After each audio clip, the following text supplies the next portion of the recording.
Vídeo número 17, part 2, incentre. L'incentre d'un triangle és el punt on es tallen les bisectrius dels seus tres angles interiors. Comencem dibuixant un triangle qualsevol. Aquest triangle el dibuixem mitjançant l'eina polígon.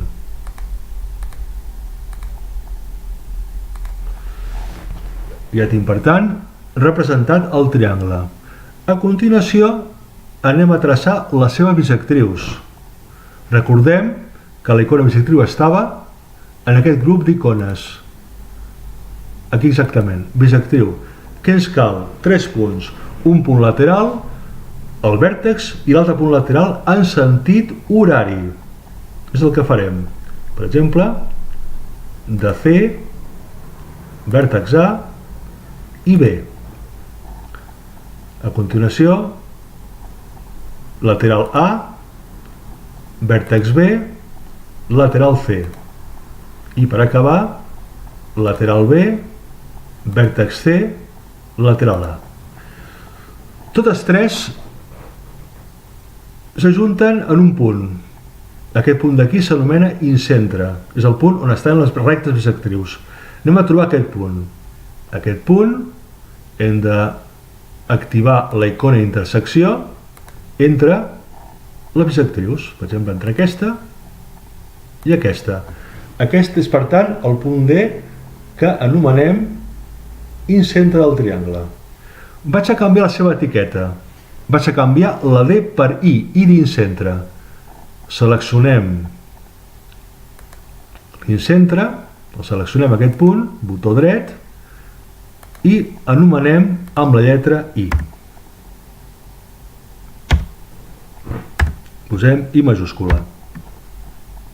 Acceptem. I ara també ens pot interessar visualitzar a la vista gràfica les seves coordenades. Per tant, tornem a seleccionar el punt, botó dret, propietats, etiqueta, mostrar nom i valor. Que són les coordenades d'aquest punt incentre. Les veiem aquí i també a la vista algebraica, com sempre. Ara ens quedarà representar la circumferència inscrita a aquest triangle. És a dir, una circumferència que té de centre aquest incentre i que es troba a la mateixa distància al seu centre dels costats d'aquest triangle. Per aconseguir això, anirem a la icona circumferència, donat un centre i un punt, que la trobarem. Aquí està el centre, l'incentre, i el punt serà el punt al qual talla a qualsevol dels costats. Per exemple, aquest punt d'aquí. Aquesta és, per tant, la circumferència inscrita al triangle, i aquest és l'incentre d'aquest triangle. Ara ens queda únicament com a exercici trobar el radi d'aquesta circumferència. Anem a trobar el seu radi. Primer de tot, el que farem serà agrupar una miqueta els objectes. Serà més fàcil. Vista algebraica,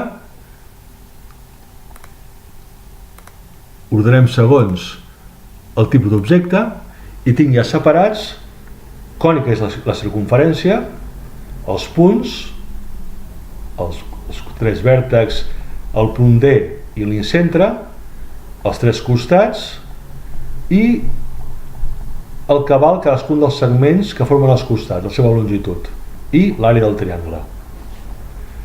Anem ara a crear un segment que va del centre I al punt D.